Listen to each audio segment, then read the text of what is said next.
फिलहाल आंकड़े सामने आ रहे हैं। बीजेपी 49 सीट पर आगे चल रही है, तो वहीं गुपकार अलायंस 58 सीट पर। ये जानकारी फिलहाल मिली है, तो 49-58 ये है आंकड़ा फिलहाल।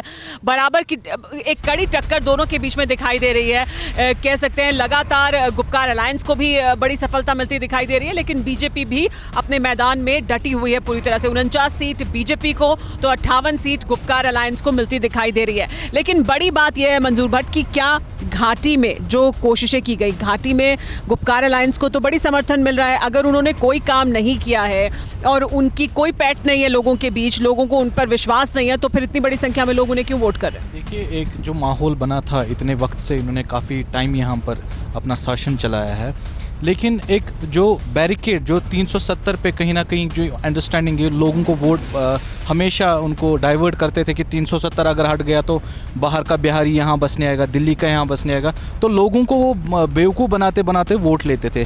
लेकिन जब से 370 हट चुका है, इनके जो वो बयानात आपने देखे कि कश्मीर में को खून की नदियाँ बहेंगी, हाथ जल जाएंगे, तिरंगा लहराने के लिए कोई नहीं है, वो कहीं ना कहीं वो परसेप्शन में फेल हो गए। लेकिन बीजेपी जो 2014 से यहाँ कोशिश कर रही है, जो मोदी जी का जो नारा है सबका साथ सबका विकास, वो ग्राउंड जीरो पे। आप कह रहे हैं 370 पर जो वो माहौल बनाते थे उसमें सफलता नहीं मिल रही है, लेकिन वोट मिल रहा है। वो ये 370 पर के बाद तो ऐसा कहा जा रहा था कि झंडा उठाने वाला कोई नहीं मिलेगा। अभी तो लोग झंडा उठा रहे हैं, लोकतंत्र का ही झंडा उठा रहे हैं ना, आखिरकार मतदान कर। देखिए, हमने कब कहा कि जम्मू कश्मीर के लोग जो है वो लोकतंत्र का झंडा नहीं उठाएंगे। हम हमेशा लोकतंत्र के साथ, हमारी पार्टी ने लोकतंत्र के लिए कुर्बानियां दी है।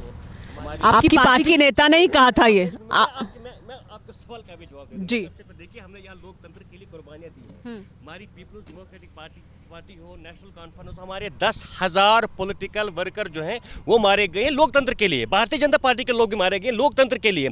जब हम ये कहते हैं, जब आप हम पे सवाल उठाते हैं कि हम लोकतंत्र से खुश नहीं है, तो मुझे लगता है कि उन तमाम कुर्बानियों का अपमान हो रहा है जो यहाँ पर हमारी पार्टीज ने लोकतंत्र के लिए दिए हैं। दूसरी बात जहाँ तक झंडा उठाने की बात है, मैं आपको सवाल का जवाब दे दूंगा। मुझे आप ये बताइए, झंडा उठाने के लिए उड़ीसा से पहले लाना पड़ा, उत्तर प्रदेश से मनोज सिन्हा जी को लाना पड़ा, अब शाहनवाज जी झंडा उठाने, तिरंगा उठाने के लिए कहां से आ रहे हैं? मुझे एक बात बताइए, क्या जम्मू कश्मीर के लोग, सिर्फ सुनिए, जम्मू कश्मीर के लोग पूरे देश में सब जगह जाते हैं?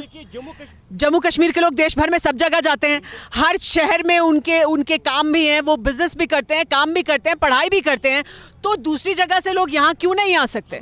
इससे क्या विरोध है? हमने किसको रोका यहाँ पढ़ने के लिए? मत आइए। नहीं, हमने किसको रोका यहाँ पढ़ने के लिए? मत आइए। मुझे मुद्दा बना रहे हैं आपकी मनोज सिन्हा हैं और शहनवाज हुसैन। 370 हटने के बाद जो ये कह रहे हैं कि 370 हटेगा, आप मुझे बताइए। मैं गीता भट्ट, हमारे साथ हिना भट्ट मौजूद है, उनके पास भी जाते हैं। हिना, ये देखिए, ये हिना आपसे जानना चाहता है कि ये बड़ा मुद्दा है, बार बार क्यों इस बात को मुद्दा बनाया जाता है? पूरे भारत में कोई शहर ऐसा नहीं है जहां पर कश्मीरी नहीं जाते, कश्मीरियों को स्वागत नहीं किया जाता, उन्हें खुली बाहों से नहीं स्वागत कर उनको तमाम सुविधाएं नहीं मिलती इस देश के नागरिक की तरह। तो जम्मू कश्मीर में अगर शहनवाज हुसैन आए या मनोज सिन्हा आए या कोई भी गवर्नर आए या कोई भी देश का आदमी यहाँ पर आए, उसको लेकर विरोध क्यों होना चाहिए, या ये क्यों कहना चाहिए कि ये बाहरी हैं?